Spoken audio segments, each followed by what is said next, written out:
Iran की ओर से पेश किए गए शांति प्रस्ताव पर अमेरिका की ओर से समझौते की कोई गुंजाइश नहीं दिख रही है। अमेरिकी राष्ट्रपति डोनाल्ड ट्रंप ने हॉर्मुज़ स्ट्रेट को खोलने और नाकेबंदी को पूरी तरह से खत्म करने के प्रस्ताव को ठुकरा दिया है। यही नहीं, ट्रंप ने यह भी कहा है कि बहुत बड़ा तूफान आने वाला है और जो आने वाला है उसे कोई रोक नहीं सकता।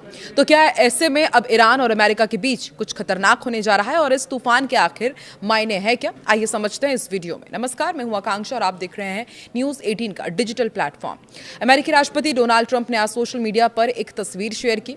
इसे ईरान को धमकी माना जा रहा है। इस तस्वीर पर लिखा है कि तूफान आने वाला है और जो आने वाला है उसे कोई रोक नहीं सकता। वहीं ईरान के राष्ट्रपति मसूद पज़ेश्कियान ने कहा है कि अमेरिका की समुद्री नाकेबंदी कामयाब नहीं होगी। ईरानी बंदरगाहों को रोकने की कोई भी कोशिश आखिर में फेल ही होगी।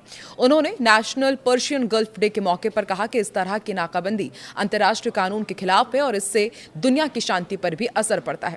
दरअसल एक्सियोस को दिए गए एक इंटरव्यू में ट्रंप ने सीधी सैन्य कार्रवाई के बजाय इस नाकेबंदी का बचाव किया था और इसे ज्यादा असरदार बताया था। साथ ही साफ कर दिया कि जब तक ईरान अपने परमाणु कार्यक्रम को पूरी तरह बंद नहीं करता तब तक ये पाबंदियां और कड़ी की जाएंगी। उन्होंने कहा कि Iranian are choking like stuffed pig, वो बुरी तरह से दम तोड़ रहे हैं। उनके लिए हालात और भी बुरे होने वाले हैं।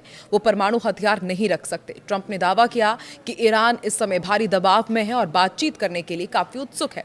उनका मानना है कि उनकी सख्ती की वजह से ईरान अब घुटने टेकने लगा है और जल्द से जल्द मामला सुलझाना चाहता है।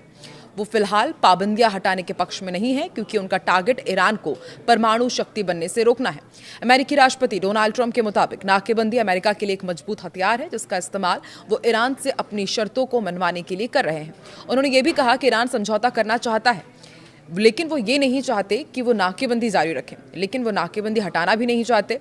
इसलिए वो नहीं चाहते कि उनके पास परमाणु हथियार हो। अब ऐसे में तेहरान की मांग क्या है वो भी आपको समझाते हैं। देखिए, ईरान की मांग ये है कि पहले उनके व्यापारिक रास्ते खोले जाएं, परमाणु मुद्दे पर बाद में बात हो। वहीं अमेरिका का कहना है कि पहले परमाणु कार्यक्रम बंद करो, तभी रास्ते खुलेंगे, तभी बातचीत आगे बढ़ेगी। अभी तक दोनों पक्ष ऐसी स्थिति में फंसे हुए हैं जहां कोई भी झुकने को तैयार ही नहीं है।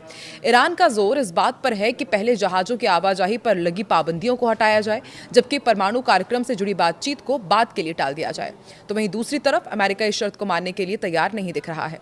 ईरान ने पाकिस्तान के जरिए फेज वाइज मामला सुलझाने का प्रस्ताव भी भेजा था जिससे पहले हॉर्मुज़ स्ट्रेट को खोला जा सके, लेकिन ट्रंप ने इस प्रस्ताव को ठुकरा दिया और उसके बाद धीरे धीरे समझौता करने का ये रास्ता फिलहाल बंद होता दिख रहा है। दूसरी तरफ मिडिल ईस्ट में जंग के बीच कच्चे तेल की कीमत $126 प्रति बैरल के पास पहुंच गई है।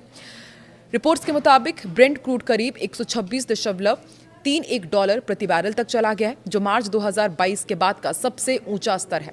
फिलहाल ये करीब $123 प्रति बैरल के आसपास ट्रेड कर रहा है।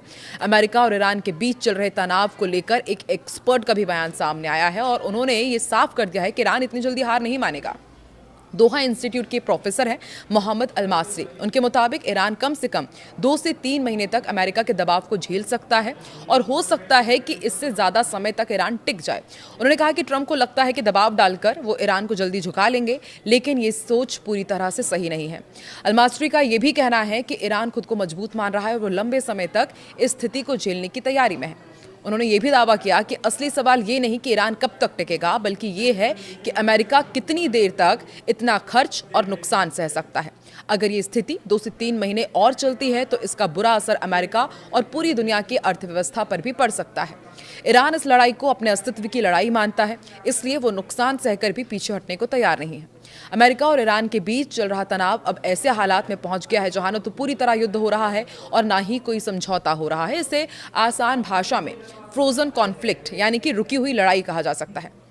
और जानकार ये कह रहे हैं कि अभी कुछ समय तक ऐसे हालात ही रहेंगे, लेकिन बहुत लंबे समय तक ऐसा नहीं चल पाएगा।